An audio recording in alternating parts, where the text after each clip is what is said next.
Hey there. Tonight, we're peeling back the sun-bleached, romanticized veneer of the American West to look at the figure at its very heart. We're talking about the cowboy, but not the one you know. Not the singing, gunslinging hero who tames the wilderness with a charming grin and a pearl-handled pistol. We're here to talk about the real cowboy, the tired, dirty, underpaid, and often miserable agricultural worker whose life was one of profound hardship, monotony, and danger.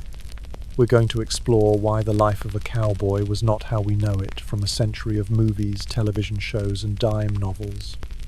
This isn't a story of adventure, it's a story of labor, a story of grit, not glory. If this kind of slow, detailed, and quiet history helps you unwind and find a bit of rest, I would be grateful if you'd like the video and subscribe to the channel, but only if it truly brings you some peace. And, as always, I love to see the global community we're building. Please, feel free to leave a comment and let me know where you're listening from and what time it is in your part of the world. There's a unique comfort in knowing we are all settling down to the same story together. So, dim your lights. Turn on a fan for that soft, ambient hum if you like. Get comfortable, and let's ride out into the vast, lonely, and deeply misunderstood world of the American cowboy. Before there is a trail, before there is a long, lonely ride into the sunset, there is the roundup. This is the beginning of the cowboy's year, and it is perhaps the most misrepresented part of his life. It is not a grand, coordinated dance of skilled horsemen. It is a chaotic, violent, and utterly exhausting industrial process, set in a world of thorns, dust, and fear. Our story begins in the vast, untamed brush country of South Texas in the years following the Civil War. This is the cradle of the American cattle industry. The land is a sprawling, unfenced wilderness of mesquite, prickly pear cactus, and thorny chaparral.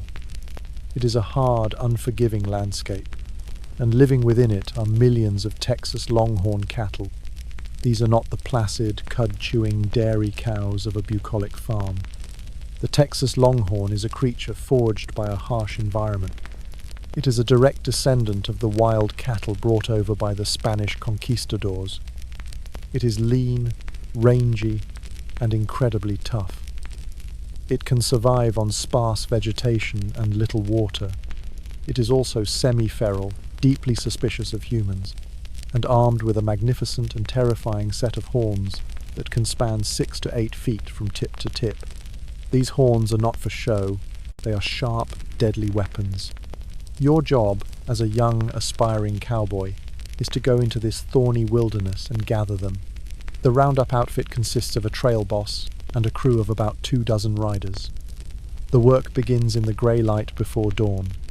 The air is deceptively cool. You pull on your stiff, uncomfortable boots, eat a hasty, greasy breakfast by the cook's fire, and saddle your horse. Your horse is the most important tool you have. It is a small, agile, and incredibly intelligent animal, often a quarter horse or a Mustang cross, bred for its cow sense, an innate ability to anticipate and react to the movements of cattle. Without a good horse, you are less than useless. You are a liability.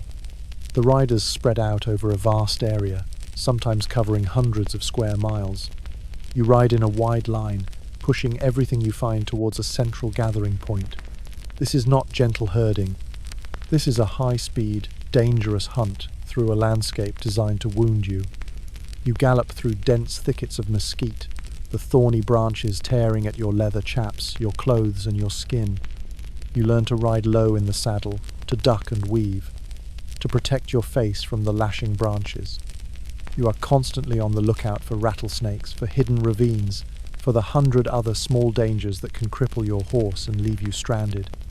When you find a pocket of longhorns, the real chase begins. They do not want to be gathered. They will scatter, they will run, they will turn and fight. You and your horse must work as a single entity, cutting off their escape routes, pushing them, forcing them into the open. It is a thrilling, terrifying, and physically punishing ballet of horsemanship. The dust is a physical entity. It is a thick, choking, alkaline cloud kicked up by thousands of hooves. It coats everything. It gets in your eyes, blurring your vision. It gets in your nose and your throat, making it difficult to breathe. You tie your bandana over your face, a Texas handkerchief, but it offers little protection. You learn to breathe through your teeth, to live with the constant gritty taste in your mouth. At the end of the day, your face will be a mask of dried mud, your nostrils and lungs caked with a fine brown powder. This is the beginning of Cowboy's consumption, the chronic respiratory problems that will plague you for the rest of your life. After days, sometimes weeks of this relentless work, the great herd is gathered. It is a stunning, terrifying sight. Thousands of longhorns packed together, a churning, moaning, bellowing sea of horns and hides. The air is thick with the smell of dust, sweat, and animal fear. Now, the most dangerous part of the roundup begins. The cutting. The herd is a mixture of cattle from dozens of different ranches. Each ranch has its own unique brand, a mark burned into the animal's hide. You have to ride into the very heart of this dense, volatile mass of animals and separate the cattle that belong to your outfit. This requires the most skilled horses and the most courageous riders. The cutting horse is a marvel of animal intelligence.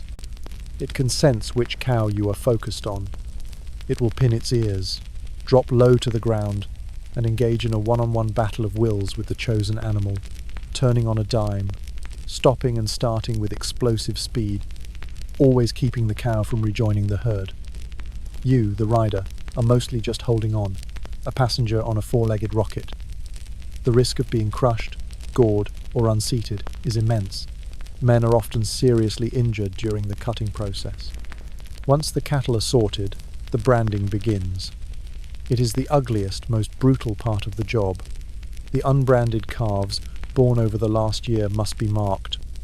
A cowboy on horseback will rope a calf, often by its hind legs, and drag it, bawling and kicking, to the branding fire.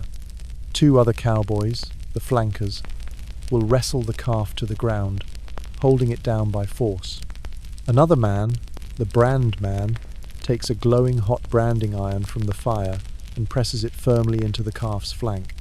The smell is one you will never forget. It is the smell of burning hair and burning flesh. The sound is even worse. It is the high-pitched, agonized scream of the calf. It is a sound of pure, unadulterated pain. In addition to branding, the male calves are castrated, and all the calves have their ears marked with a specific series of cuts or notches. It is a bloody, violent, and deeply unpleasant business, but it is the essential act of turning a wild animal into a piece of property. This is the reality of the roundup. It is not a picturesque gathering of livestock. It is a month-long campaign of industrial-scale animal processing, performed on horseback in a world of dust and thorns. It is a process that is designed to break the will of the cattle, and it often does the same to the men. By the time the herd is road branded and ready for the long drive north, you are already bone weary, your body a canvas of scratches, bruises, and saddle sores. And the great adventure you were promised has not yet even begun. The cowboy is a migratory creature, a man who lives his life in constant motion. He owns almost nothing. His worldly possessions can be counted on the fingers of one hand, and they all fit on the back of his horse. These are not luxuries.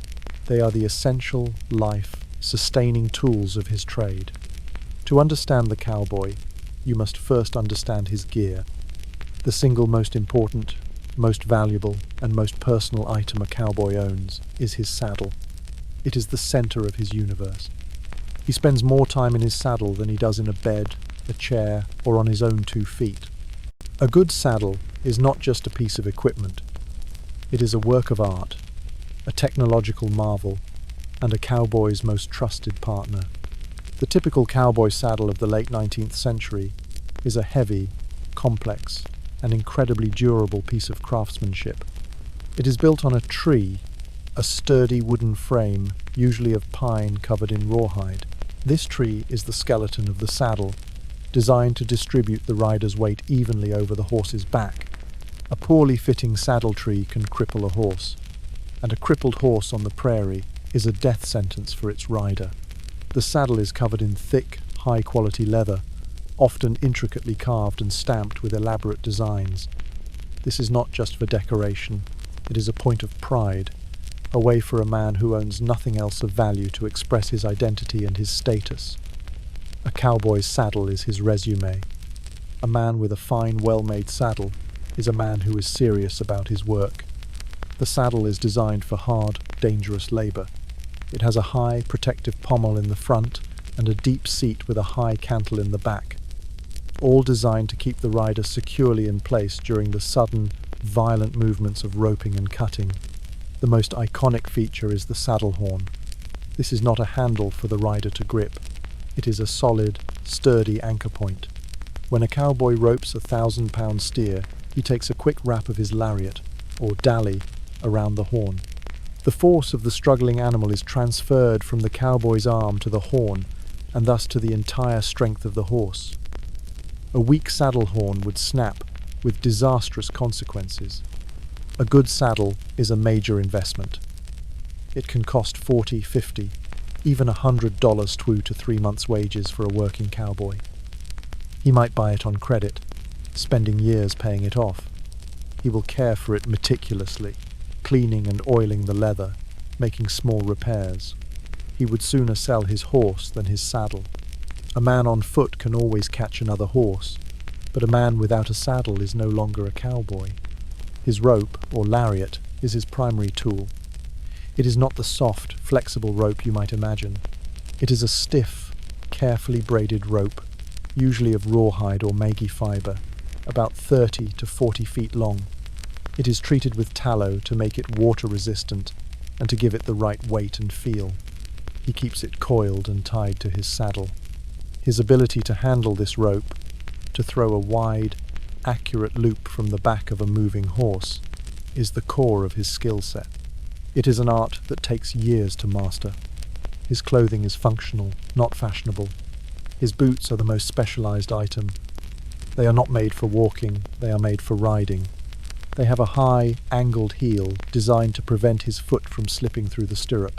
They have a narrow, pointed toe to help him find the stirrup in a hurry. The shaft of the boot is high and stiff, to protect his legs from thorns, snakes, and the chafing of the stirrup leathers. Walking any distance in these boots is a form of torture. They are a declaration that he is a horseman, not a pedestrian. His hat, usually a broad-brimmed, high-crowned felt Stetson, is the most versatile tool he owns. It is his protection from the sun, the rain, the hail, and the dust. He can use it to scoop water for his horse, to fan a campfire, to signal other riders. It is his portable roof, his bucket, his signal flag. His gun, the legendary six-shooter, is often more myth than reality. While many cowboys owned pistols, they were expensive, and the trail boss often prohibited them on the drive to prevent accidents and fights. The real weapon of the trail was the rifle, a Winchester or a Sharps, carried in a scabbard on the saddle.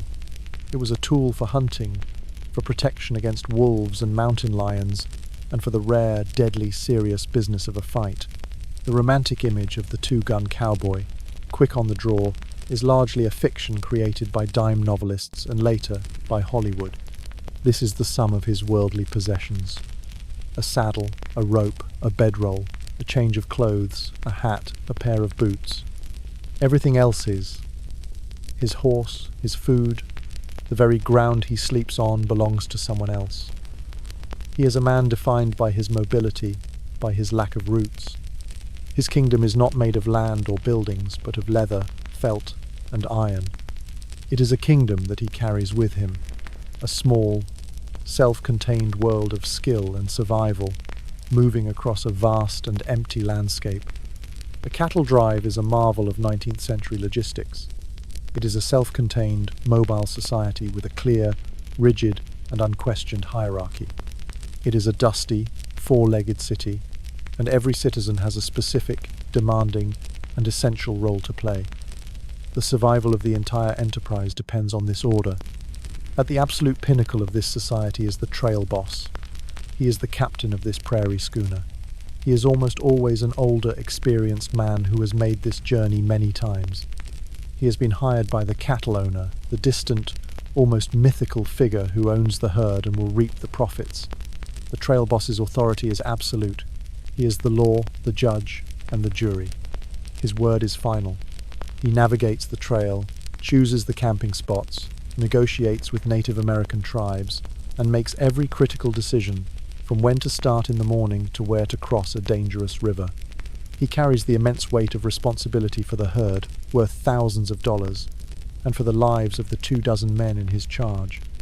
He rides ahead of the herd, scouting the terrain, a lonely, powerful figure. Directly under the trail boss is the cook, the koozie. While the trail boss is the king, the cook is a kind of prime minister, a man with his own domain and his own unquestioned authority. He is often a retired cowboy, too old or too broken for the saddle, but his knowledge of the trail and of men is vast. He is the master of the chuck wagon, the mobile heart of the outfit. His mood can set the tone for the entire day. A happy cook means good food and a peaceful camp. An angry cook means weak coffee and misery for all. The cowboys know better than to cross him. The cowboys themselves are arranged in a strict hierarchy based on skill and experience. The most prestigious position is that of the point riders. These are the two most experienced and trusted cowboys in the outfit.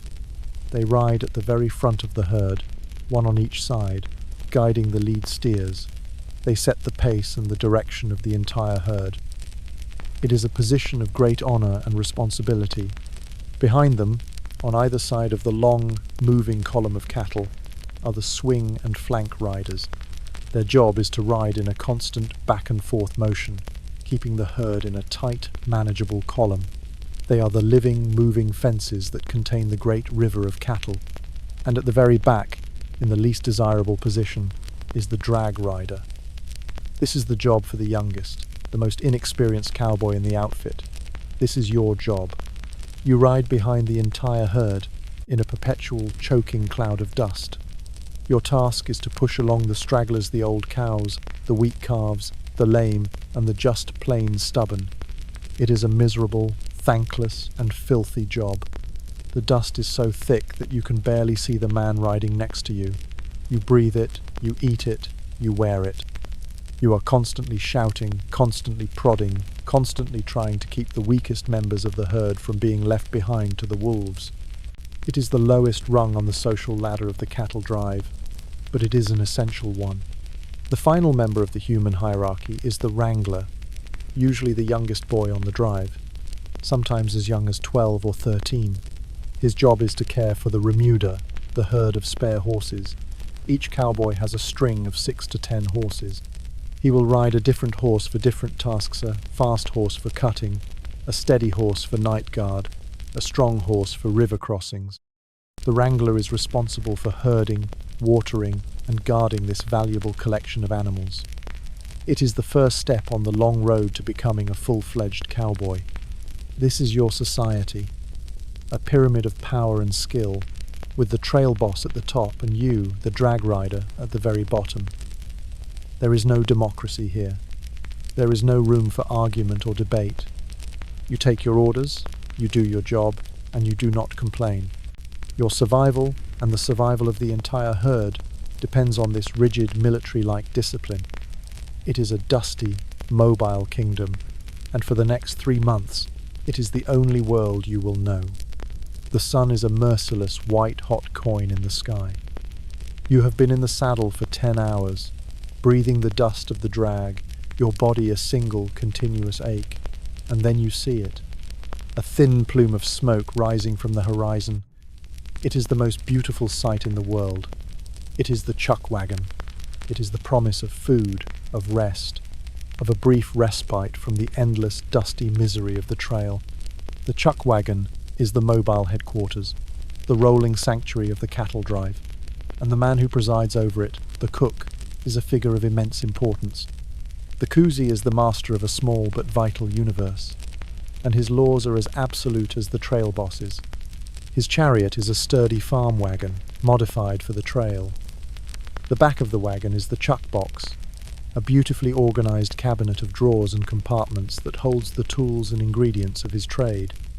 It folds down to create a workbench. Below it hangs the caboose, a canvas sling that carries firewood or cow chips for fuel. A water barrel is strapped to one side. The entire wagon is a masterpiece of compact, functional design. The cook's day is even longer than yours. He is up hours before dawn, grinding coffee and building his fire. His first call, a gravelly shout of "grub pile" or "come and get it," is the alarm clock for the entire camp. You eat a hasty breakfast of his sourdough biscuits, salt pork, and powerful gritty coffee. Then, while you ride off with the herd, he packs up his entire kitchen, hitches his mule team, and drives the wagon ahead to the next designated camping spot, often 10 to 15 miles down the trail. He gets there hours before you do, and has dinner waiting when you arrive.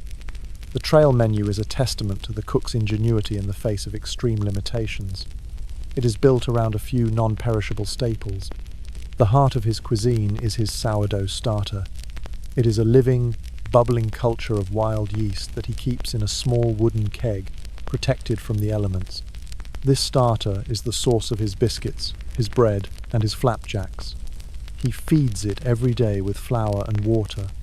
A cook who is careless and lets his starter spoil is a man who has lost his magic, his juju, and the respect of the crew.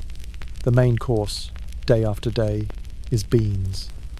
Prairie strawberries, you call them ironically. The cook will put a great iron pot of pinto beans on to simmer all day, often seasoned with salt pork and chili peppers. They are hot, filling, and a vital source of protein. Beef is a surprisingly rare treat. You are driving thousands of cattle, but they are your boss's property, a valuable commodity. You do not eat them, unless one is injured so badly it has to be killed. When this happens, it is a feast. The cook will grill fresh steaks over the open fire, a taste of paradise after weeks of salty, preserved meat. The one constant, the one true fuel of the cowboy, is coffee. The cook makes it in a gigantic, blackened pot that is never washed, merely rinsed. The old grounds are left in the bottom to add flavour to the new brew. He boils it until it is a thick, powerful, and unapologetically bitter sludge. You drink it morning, noon, and night. It is your warmth, your stimulant, your comfort. There is a strict and sacred etiquette around the cook's fire. You approach it with respect. You do not ride your horse near it, kicking up dust. You do not help yourself to coffee until the cook gives the word. The area around the chuck wagon is his sovereign territory. To violate its rules is to risk his wrath, which is a fearsome thing to behold. The cook is also the camp's unofficial doctor. In the chuck box, he has a supply of basic medical supplies: carbolic salve for cuts and burns, quinine for fevers, castor oil for digestive complaints, and a bottle of whiskey for everything else, to be used as an anesthetic, a disinfectant, or a general cure-all. His medical knowledge is primitive, but he is all you have. He will dig a bullet out of your leg with a non-sterile knife, or set a broken bone as best he can. At night, the chuck wagon fire is the center of your universe. It is the only point of light and warmth in a vast, dark, and lonely wilderness. You and the other cowboys gather around it, your tin plates in your laps, your coffee cups in your hands. The firelight flickers on your tired, dusty faces. Here, for a brief hour, you are a community. You share stories. You sing quiet, mournful songs. You listen to the cook's complaints and the trail boss's plans for the next day. This is the ritual that keeps you human. The food, the fire, the shared moment of rest. It is a fragile circle of warmth and light, a temporary fortress against the vast, empty darkness that surrounds you, and the grizzled, cantankerous old cook is its keeper. The days on the trail melt into a long, indistinguishable blur. Time loses its normal shape. There are no weekends, no holidays, no markers to separate one day from the next. There is only the sun, the dust, and the endless, slow movement of the herd. The life of a cowboy is a life of profound, soul-crushing monotony. You are in the saddle from before sunup to after sundown. That is 12, 14, sometimes 16 hours a day. You do not just sit in the saddle, you live in it. It is your workplace, your observation post, your prison. The physical discomfort is a constant companion. Your body is perpetually sore. The saddle, for all its fine craftsmanship, is a hard and unforgiving perch. After hours of riding, your legs go numb, your back screams in protest, and you develop saddle source painful, chafing wounds that never have a chance to heal properly. The sun is your relentless tormentor. On the open plains there is no shade. The sun beats down on you, hour after hour. You pull the brim of your hat down to shield your eyes, but there is no escaping the heat, the glare, the constant assault on your skin. Your face becomes a permanent, sunburnt leather mask. The dust is your atmosphere. Especially for you, the drag rider, at the back of the herd. You live inside a perpetual brown cloud. It is in your eyes, your nose, your mouth, your lungs. It cakes your skin. It grinds between your teeth. It turns your food into a gritty paste. You are slowly, inexorably, being buried alive in the very land you are crossing. But the physical hardship is, in some ways, easier to bear than the psychological one. The boredom is a heavy, suffocating blanket. Your job is one of mind-numbing repetition. You ride back and forth, pushing a stray back into the herd, shouting the same few commands at the same stupid, stubborn cows. There is nothing to see. The landscape is a flat, featureless panorama of brown grass and blue sky. It does not change for days, for weeks. The horizon is a flat, unwavering line that you ride towards but never reach. There is no one to talk to. The noise of the herd, the constant bawling, the thud of thousands of hoofs makes conversation impossible. You are surrounded by other men, but you are profoundly alone, trapped in the solitary confinement of your own mind. You try to find ways to pass the time. You sing. You sing every song you have ever known, over and over again, until the words lose all meaning. You sing sad songs about lost love, about home, about death. The mournful, lonely sound of your own voice is your only companion. You play mental games, you count the cattle, you try to remember the faces of everyone you have ever known. You tell yourself stories. You construct elaborate daydreams about what you will do with your money when you reach the end of the trail, fantasies of whiskey, women, and fancy clothes. But you cannot let your mind drift too far. The monotony is punctuated by moments of sharp, sudden terror. A rattlesnake coiled in the grass, a steer that suddenly turns and charges, a lightning storm that appears on the horizon with terrifying speed. You must remain constantly vigilant, your senses on high alert, even as your mind is screaming with boredom. You are caught in a strange, exhausting limbo between a state of near somnambulism and a state of high alert anxiety. The days are measured not in hours, but in the slow, crawling progress of the sun across the sky. You watch it rise, you watch it move, you pray for it to set. The end of the day is your only goal, your only hope. This is the truth that the legends leave out. The life of a cowboy was not a life of constant adventure. It was a life of grueling, repetitive, and profoundly boring labor. It was a life that demanded not just physical toughness, but a kind of mental fortitude that could withstand the slow, grinding erosion of utter monotony. It was a life that could drive a man mad with its emptiness, and the only cure was the end of another endless day. It happens on a hot, sticky afternoon, under a sky the color of a fresh bruise. The air is heavy, still, and charged with electricity. A thunderstorm is brewing on the horizon. The cattle can feel it. They are restless, nervous. They shift and mutter, their heads up, their nostrils tasting the air. The whole herd is a coiled spring of anxiety. You are riding flank, trying to keep the edge of the herd from spreading out. You are tense, your hand resting on your saddle horn, your eyes constantly scanning the cattle, looking for the first sign of trouble. And then it comes. A brilliant, jagged fork of lightning splits the sky, followed a split second later by a deafening, cracking clap of thunder that sounds like the sky itself is breaking apart. The reaction of the herd is instantaneous and absolute. It is not a gradual escalation of panic. It is an explosion. 3,000 head of cattle, 3,000 individual fears, merge into a single, mindless, thundering entity. The ground begins to tremble, a low, deep vibration that you feel in your bones. The air is filled with a new sound, a sound that will haunt your nightmares for the rest of your life. It is the sound of thousands of hooves striking the earth at once, a sound like a great, continuous waterfall of rock. It is the roar of the stampede.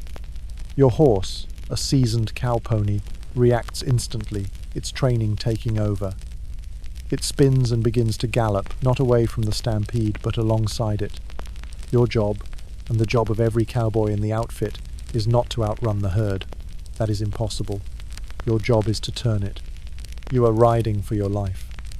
The herd is a churning brown river of horns and hides, moving with the speed and force of a freight train. The noise is a physical thing, a solid wall of sound that blots out everything else. The dust is so thick you can barely see the horse in front of you. You ride at a full, desperate gallop, your face inches from the horns of the nearest steer. If your horse stumbles, if it steps in a prairie dog hole, you will go down. And to fall in front of a stampede is to be erased from existence.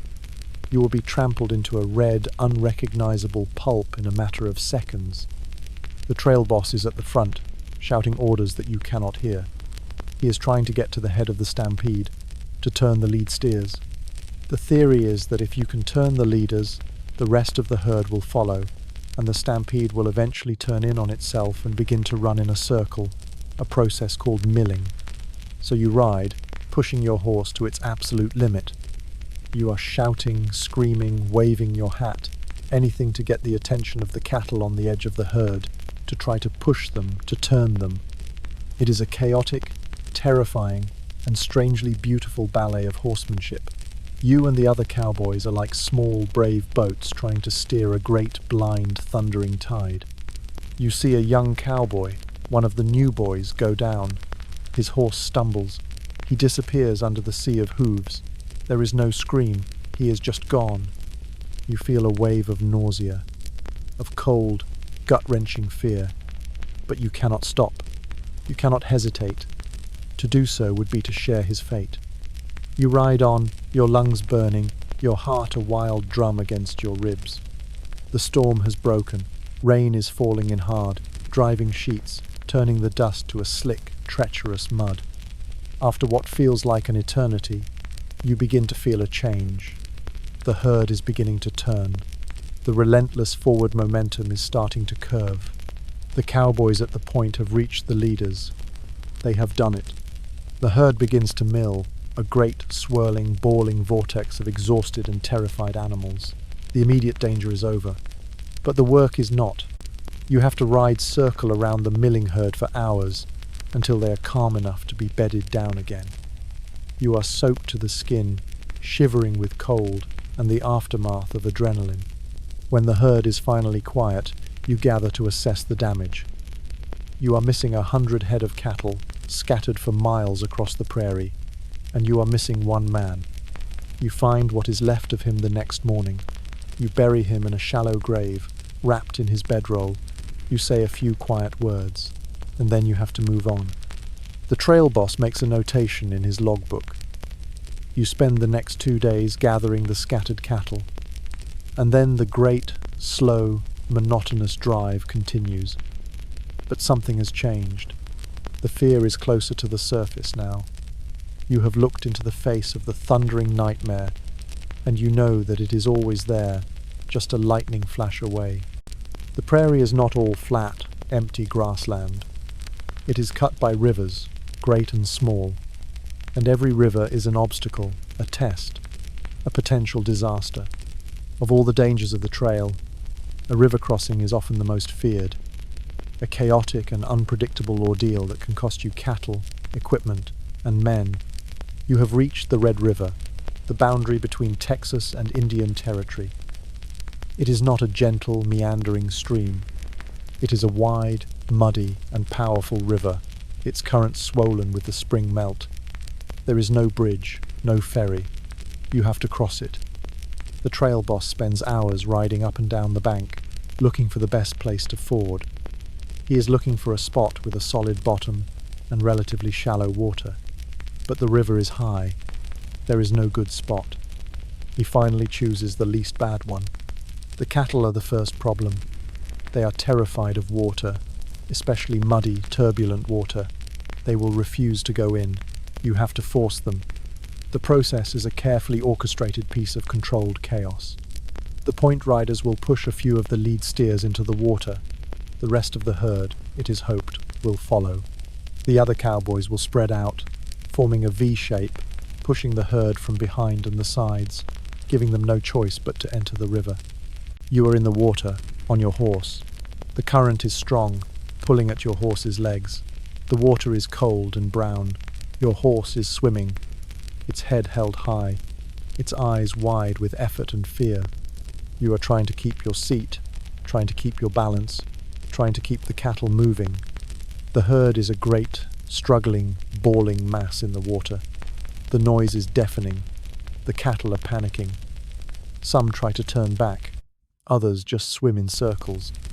The stronger ones push the weaker ones under. The river bottom is treacherous. There are deep holes, and there is quicksand. A cow can suddenly disappear, sucked down into the muddy bottom.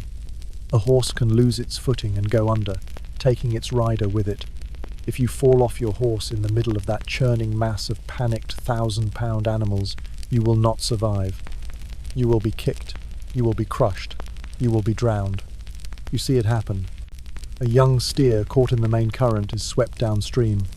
A cowboy trying to turn it back gets too close. The steer, in its panic, collides with his horse. The horse goes down. The cowboy is thrown into the water. He disappears. You see his hat float for a moment, and then it is gone. There is nothing anyone can do. You are fighting your own battle. You are trying to keep a group of cattle moving toward the far bank. Your horse is struggling. You can feel its powerful muscles trembling with exhaustion. You talk to it, you encourage it.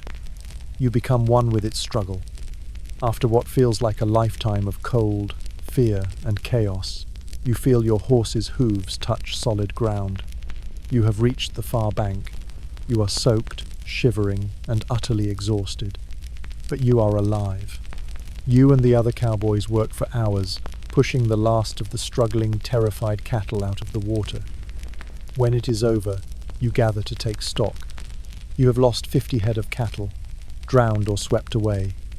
You have lost a wagon, the cook's precious chuck wagon, which capsized in the current. It contents your food for the next month lost to the river. And you have lost a man. You stand on the north bank of the Red River, a silent, grim and depleted group. The river flows on, muddy and indifferent, having exacted its toll. There is no time to mourn. There is no time to rest. You have to get the herd moving again. You have to get to Kansas. The trail continues, but the river has left its mark on you. It has reminded you that the frontier has 1,000 ways to kill you, and that water, the source of life, can be as deadly as a bullet or a blizzard. You are a little harder now, a little colder, a little more empty. The river has taken a piece of you with it, and it will never give it back. You have ridden all day under a vast blue sky. But as the sun sets, a change comes over the prairie. A line of dark, menacing clouds appears on the northern horizon. The wind shifts, and it carries with it a sudden, biting cold. The old-timers know this sign. It is a blue norther, a fast-moving cold front that can cause the temperature to drop 50 or 60 degrees in a matter of hours. The easy warmth of the afternoon is a distant memory. The cold that descends upon the plains is a physical, invasive thing. It is a wet, bone-deep cold, driven by a relentless, howling wind. It cuts through your thin wool shirt and your canvas jacket as if they were not there. Your work is not done. The cattle are restless, spooked by the sudden change in the weather and the sound of the wind. The herd must be guarded all night, or they will scatter to the four corners of the prairie. It is your turn for night guard duty. You and another cowboy ride out to relieve the men who have stood the first watch. You will ride in a wide, slow circle around the bedded-down herd for 2 long, miserable hours. This is the loneliest and often the most dangerous job on the drive. The darkness is absolute. The clouds have blotted out the moon and the stars. You cannot see your hand in front of your face. You navigate by instinct, by the feel of the land under your horse, and by the sound of the cattle. The cold is a living entity. It numbs your fingers and toes. It freezes the moisture in your moustache and beard into a mask of ice. You pull your hat down low. You turn up your collar. You huddle deep into your saddle. But there is no escape. The wind finds every seam, every opening in your clothes. You begin to shiver, a deep, uncontrollable shaking that racks your entire body. Hypothermia is a real and constant danger. Your horse is miserable too. It turns its back to the wind, its head hung low. You pat its neck, murmuring quiet words of encouragement. Your survival is tied to this animal. If your horse stumbles and falls in the dark, you could be seriously injured, left to freeze to death on the open prairie.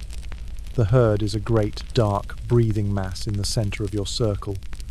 They are on their feet, nervous and unsettled. They shift and mutter, their horns clashing in the dark. A stampede is a hair trigger away. A sudden clap of thunder, a flash of lightning. The scent of a wolf on the wind any of these could send them into a blind, unstoppable panic. Your job is to keep them calm. And you do this in a strange and beautiful way. You sing to them. You are not a professional singer. Your voice is rough, off-key, cracked with cold. But you sing. You sing old, sad songs, hymns, mournful ballads. Your voice is not for entertainment. It is for reassurance. The sound of a human voice, calm and steady, has a soothing effect on the nervous cattle. It tells them that a guardian is watching over them, that all is well. So you circle the herd in the freezing dark, your lonely voice, a thin, fragile thread of sound against the howling of the wind. "Oh, bury me not on the lone prairie," you sing, your breath turning to smoke in the frigid air, "where the wild coyotes will howl o'er me." The song is a prayer, a lullaby, a cry of loneliness. It is a way of keeping the cattle calm, but it is also a way of keeping yourself sane, of filling the vast, terrifying emptiness of the night with a small human sound. You are cold, you are tired, you are profoundly alone. You are a sentinel, a guardian, a shepherd. You are a man engaged in a quiet, heroic struggle against the cold, the dark, and the ever-present threat of chaos.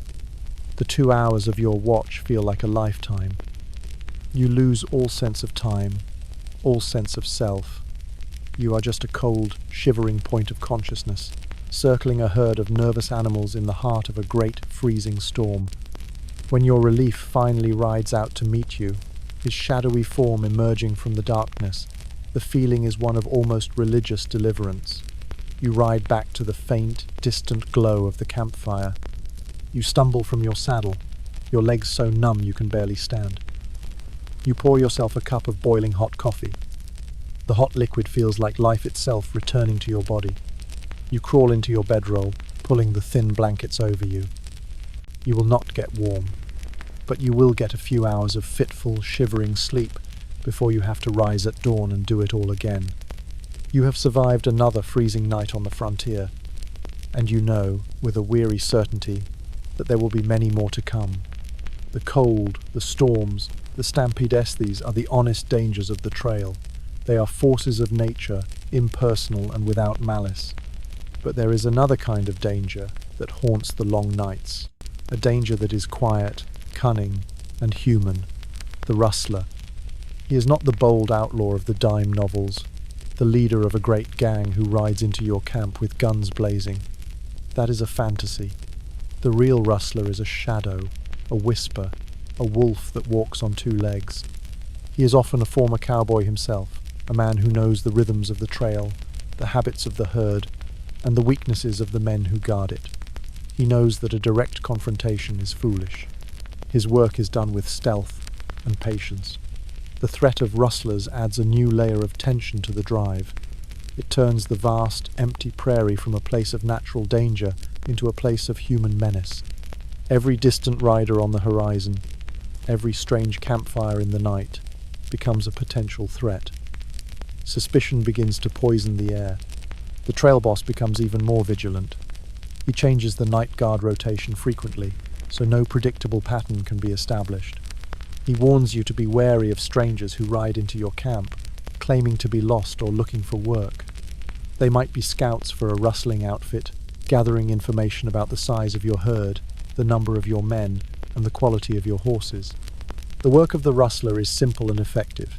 They work at night, during the darkest hours, often during a storm when the wind and rain mask the sound of their movements.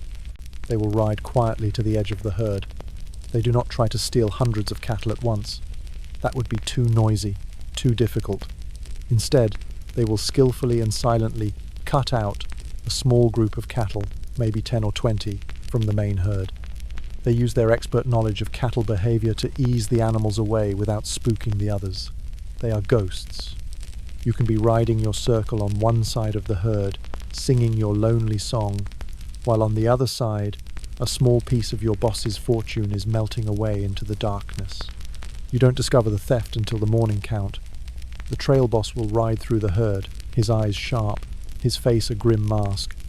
He has an almost supernatural ability to sense the size and shape of the herd.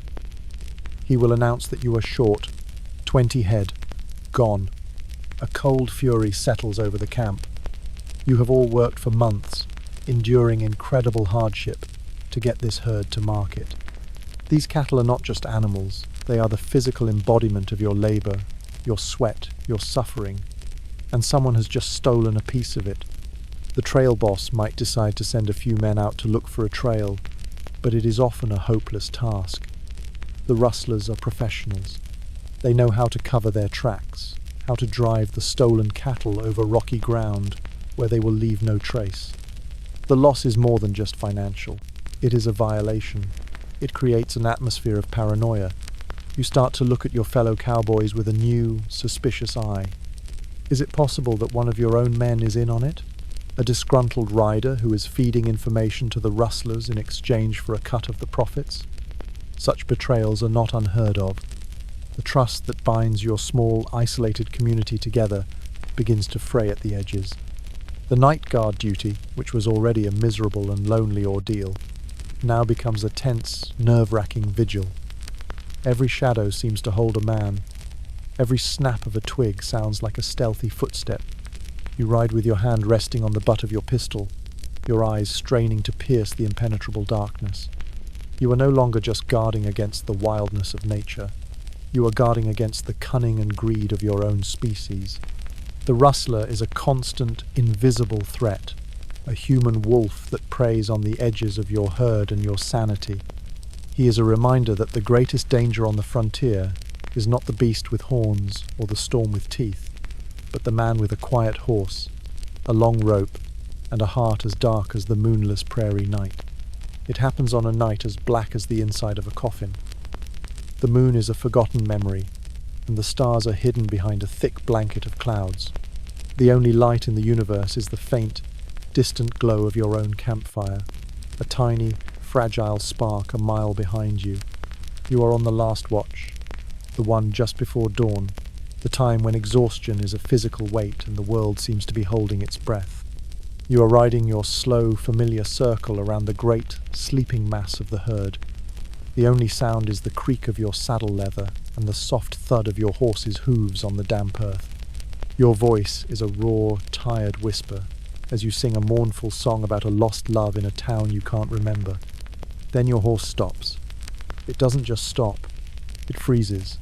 Its head comes up, its ears pivot, its nostrils flare. It has sensed something that you have not. You fall silent, your hand instinctively going to the cold, worn grip of your pistol. You listen. At first, there is nothing but the wind. Then you hear it, a sound that does not belong. A soft, unnatural sound, a muffled click, the sound of a shod horse stepping on a loose rock. And it came from the wrong direction. It came from within the herd. A cold dread washes over you. This is not a wolf.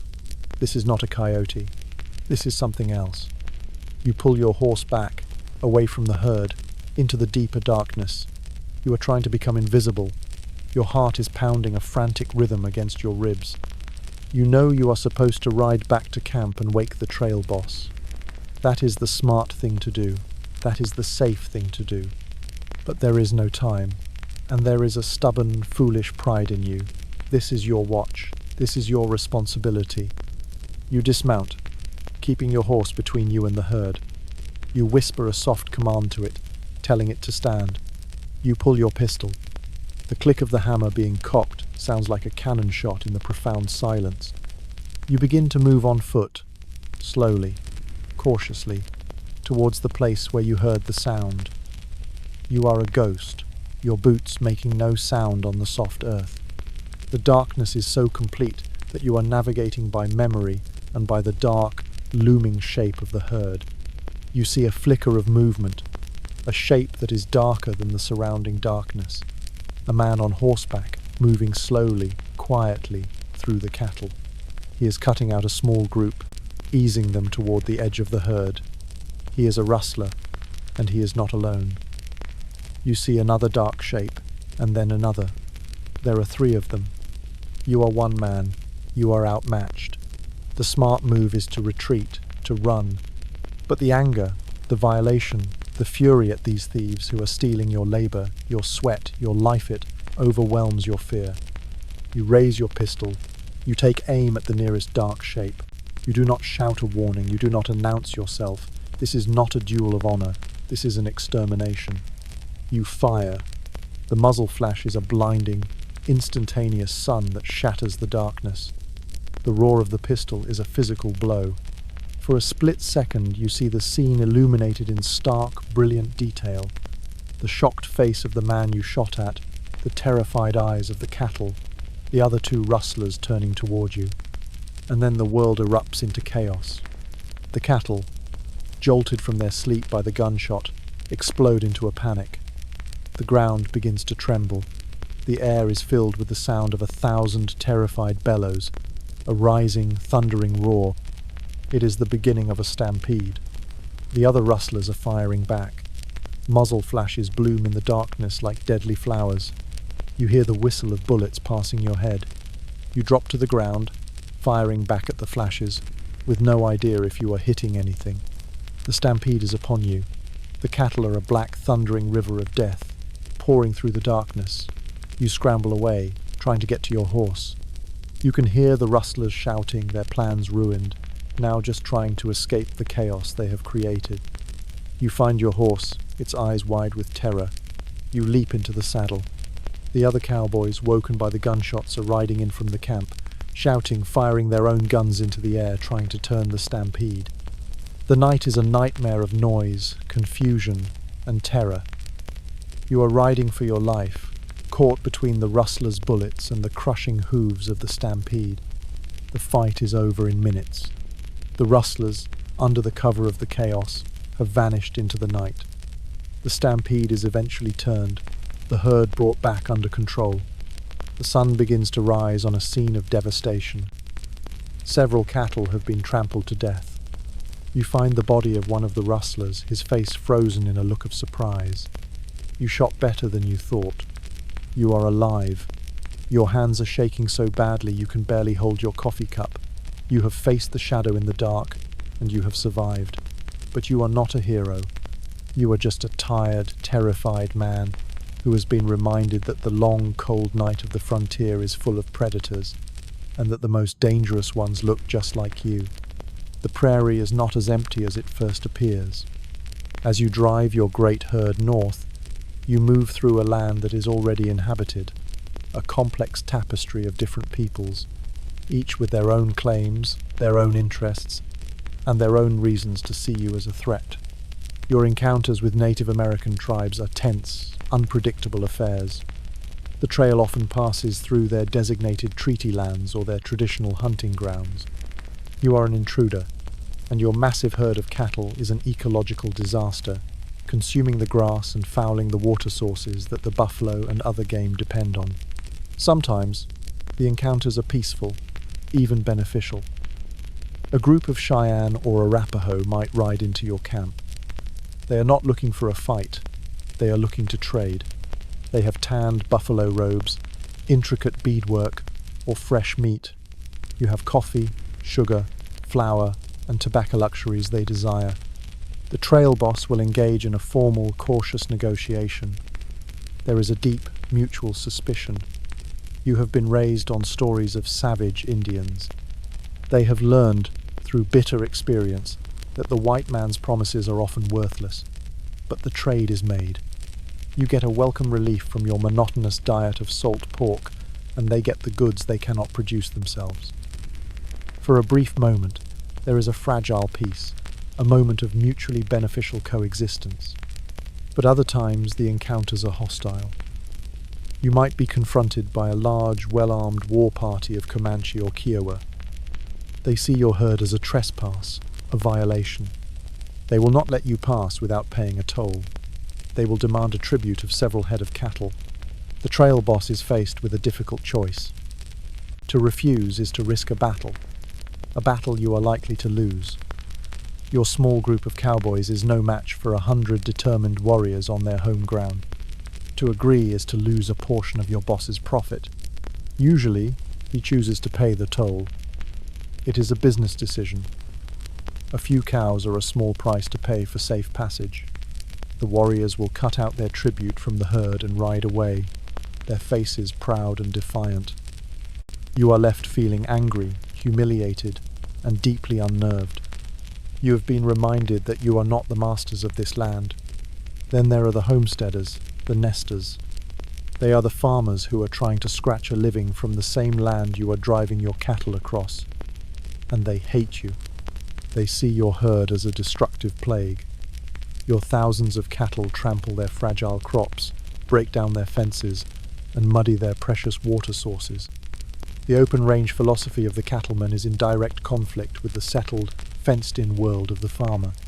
You see them as obstacles, as stubborn fools who are trying to fence in a land that was meant to be open and free. Their fences block the traditional cattle trails and cut you off from water and grass. The confrontations are often bitter.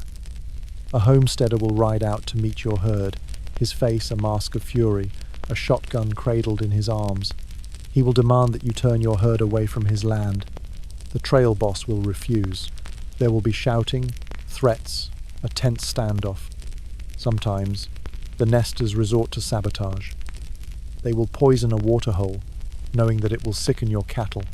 They will leave behind a dead animal infected with Texas fever, a disease that is fatal to northern cattle. You, in turn, might engage in your own forms of intimidation. You might accidentally let your herd stampede through a homesteader's cornfield, destroying his entire crop. This is the central conflict of the late 19th century West. It is the war between the cattleman and the farmer, between the open range and the barbed wire fence. And you are a soldier on the front lines of this war. You are part of a way of life. The great free-roaming cattle drive that is already becoming obsolete, squeezed out by the relentless advance of fences, farms, and railroads. You encounter these other people of the plains, the Indians, the homesteader sand. You see them not as fellow human beings, but as obstacles, as competitors, as enemies. The frontier does not breed brotherhood. It breeds a fierce tribalistic loyalty to your own kind, and a deep suspicion of anyone who is different. The vast open space does not bring people together. It pushes them apart, into small warring camps, each fighting for their own survival in a hard and unforgiving land. After 3 long, grueling months, you see it. It is not a mountain range or a great river. It is the smoke from a dozen coal-fired train engines rising into the clear Kansas sky. It is the end of the trail. You have reached a cattle town, a place like Dodge City or Abilene, and the feeling is one of almost religious ecstasy. The herd is driven to the great stockyards near the railroad tracks. Here they are counted, sold to the cattle buyers from Chicago, and loaded onto the waiting cattle cars. Your job is done. The great river of cattle has reached its destination. The trail boss receives a great sum of money from the buyer. And then comes the moment you have been dreaming of for 1,000 dusty miles. You get paid. The trail boss calls each of you forward. He hands you your wages for 3 months of labor. It is a thick stack of cash, maybe $100. It is more money than you have ever held in your hands at one time. It feels heavy, powerful, real. You are no longer a poor, dusty, and exhausted laborer. You are a king. And now, you and the other cowboys are released from the iron discipline of the trail. You are free. You ride into the cattle town, and it seems like a vision of paradise. The town is a single street, lined with saloons, gambling halls, dance halls, and brothels. It is a town built for one purpose: to separate a cowboy from his money as quickly and as efficiently as possible. Your first stop is the bathhouse. You pay $1 for a tub of hot water and a bar of real soap. You soak for an hour, scrubbing away the layers of dirt, sweat, and grime that have accumulated over 3 months. You watch the water turn black. It is a baptism, a washing away of the trail. Next, you go to the barber. You get a shave, a haircut. The feeling of a sharp razor on your skin, of clean scissors in your hair, is a luxury so profound it is almost painful. Then you go to the general store. You buy a new set of clothes.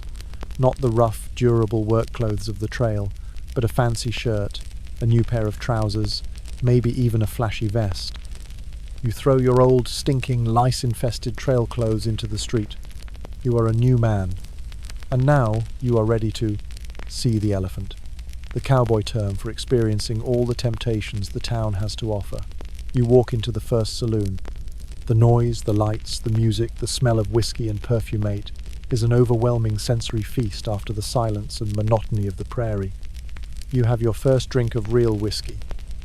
It is not the rot gut of the trail camps. It is smooth and warm. It feels like liquid gold. You have another, and another. The exhaustion, the loneliness, the fear of the last 3 months begins to melt away in a warm, golden haze. You eat a real meal. A thick steak, fried potatoes, a piece of pie. The food is so rich, so flavorful, so different from the endless beans and bacon that it is a revelation. The town is a blur of pleasure and sensation.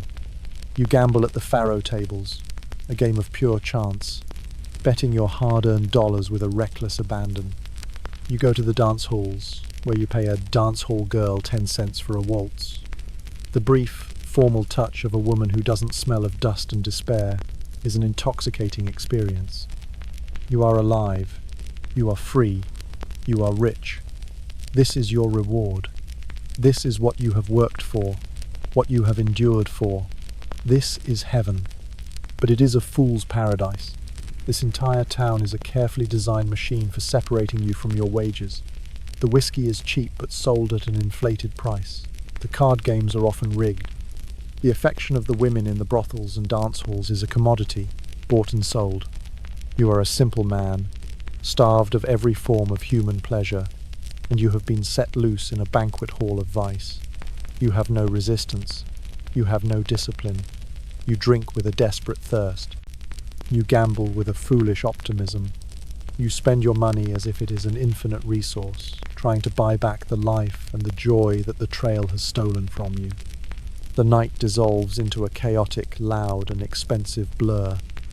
You get into a senseless, drunken fight over a card game or a misunderstood glance. You are thrown out of the saloon. You wake up the next morning in a dusty alley, your head pounding a brutal rhythm, your body aching, and your pockets empty. The $100 is gone, vanished. It took you 3 months of brutal, back-breaking, life-threatening labor to earn it. It took the town of Dodge City less than 48 hours to take it all away. You are broke again. You are hungover. The brief, glorious feeling of being a king has evaporated, leaving behind the cold, bitter ashes of regret. The town that seemed like a paradise yesterday now looks cheap, tawdry, and cruel. Its pleasures are hollow. Its promises are lies. There is nothing left for you here. You find the trail boss. He is already gathering a new, smaller crew for the long, quiet ride back to Texas. He looks at you, at your new but already stained clothes, at the shame in your eyes. He doesn't say anything. He has seen this 100 times. He signs you on. You ride out of town, heading south, back into the vast, empty silence of the prairie. You are no longer a king. You are a cowboy again. You have seen the elephant, and you have been trampled by it. This is the brutal, repeating cycle of your life. A year of hard labor for a weekend of glorious, self-destructive, and ultimately hollow release. It is a kind of freedom, yes, but it is the freedom of a beast of burden, forever walking in a circle, never moving forward. After the high drama of the river crossing and the terror of the stampede, the rest of the journey through Indian territory settles into a new kind of hardship, a vast, soul-crushing emptiness. The days are long, hot, and achingly similar. The land is a flat, featureless ocean of grass, the sky an enormous, empty bowl of blue. The great, defining events are over. Now, there is only the slow, grinding, forward movement. This is, in some ways, the hardest part of the trail. The adrenaline is gone, replaced by a deep, weary resignation. The boredom is a physical thing, a heavy blanket that smothers your thoughts. Your world has shrunk to the plodding rhythm of your horse's walk, the creak of your saddle leather, and the endless, dusty hindquarters of the steer in front of you.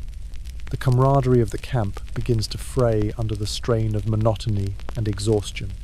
The men, who were once united against the great dangers of the trail, now turn on each other. Small irritations fester into bitter resentments. Arguments break out over trivial things: a borrowed tobacco pouch, a man not pulling his weight on night guard, the quality of the cook's coffee. The trail boss rules with an iron fist, his temper worn thin by the constant stress. He shouts more, he smiles less. The easy banter around the campfire is replaced by a sullen silence. The men retreat into themselves, each one an island of private misery. You are no longer a band of adventurers. You are a crew of tired, irritable factory workers, performing a repetitive task in a vast outdoor slaughterhouse. The romance is gone, stripped away by the dust, the sun, and the endless, empty miles. The cattle are weary too. They are thinner now, their ribs beginning to show. They have lost hundreds of pounds on the long journey. Every pound lost is money lost for the owner. The pressure to keep them moving, to find good grass and water, is immense. You pass through lands that feel ancient and alien.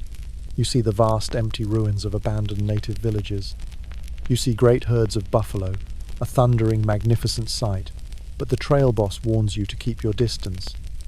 A stampeding buffalo herd could scatter your cattle for 100 miles. The sun beats down, the dust rises. The days bleed into one another. You lose track of time. Is it Tuesday or Friday? Is it May or June? It doesn't matter. There is only the trail. There is only the herd. There is only the horizon, which you ride toward all day but never seem to get any closer to. This is the quiet, uncelebrated reality of the cattle drive. It is not a story of constant action and adventure. It is a story of endurance. It is a story of learning to live with boredom, with loneliness, with the slow, grinding erosion of your own spirit. You are being worn down, smoothed out, made as featureless as the landscape you are passing through.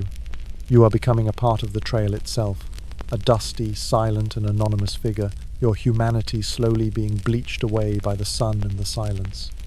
You are no longer dreaming of the end of the trail. You are no longer dreaming of anything, you are just riding. And you have forgotten if there is anything else in the world but this. As you push north, out of Indian territory and into the plains of Kansas, the landscape begins to change. It is subtle at first. You begin to see signs of settlement. A small, lonely sod house on the horizon. A patch of ploughed earth. A fragile square of green in the vast sea of prairie grass. And then you see it. The new enemy. The thing that will ultimately destroy your way of life. Barbed wire. It is stretched in long, taut lines across the prairie.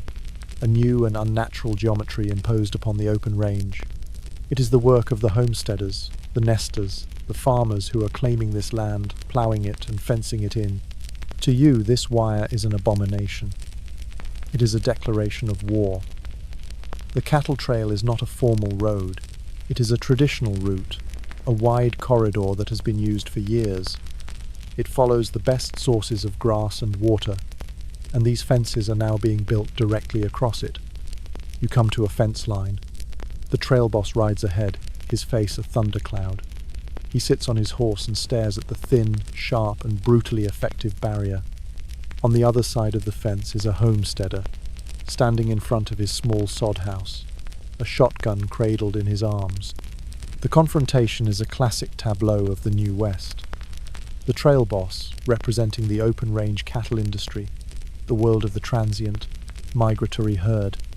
The homesteader, representing the world of settled, private, agricultural property. They are two different futures, two different dreams, and they are trying to occupy the same space. "You're blocking the trail boss says, his voice low and dangerous. "This is my land," the nester replies, his voice trembling slightly, but his grip on the shotgun firm.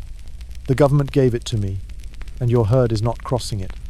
The trail boss tells him that the herd needs to get to the water on the other side.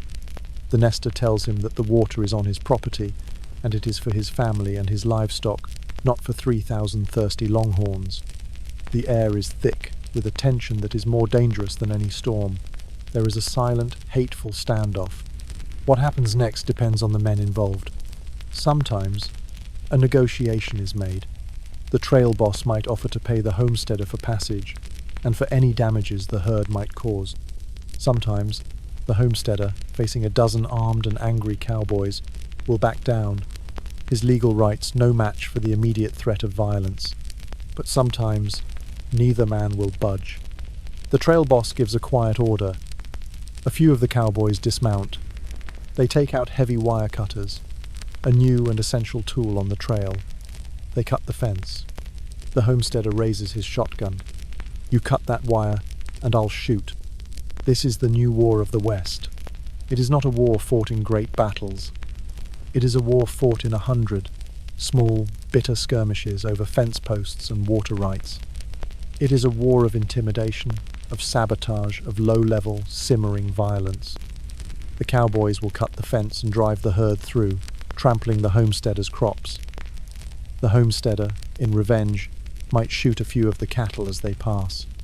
Or he might leave a carcass infected with Texas fever near a waterhole, a biological weapon that could destroy an entire herd. You are a soldier in this war. You hate the nesters. You see them as small, grubby men who are destroying the great, open freedom of the plains. You see their fences as an insult, a cage. But if you are honest with yourself, you also see the fear in the homesteader's eyes. He is just a man trying to build a life for his family, trying to protect his small, fragile piece of the world from the destructive tide of your herd. He is just as desperate, just as stubborn, just as trapped by his circumstances as you are. You are two different kinds of poverty, staring at each other down the barrel of a gun. The fence is cut, the herd moves on, but the encounter leaves a sour taste in your mouth. You are no longer just a cowboy, a man of the open range. You are an enforcer, an agent of a powerful industry that is crushing the dreams of the small farmers who stand in its way. The open range is dying, the fences are going up, mile by mile, year by year, and you know with a sad, weary certainty that the fences will win.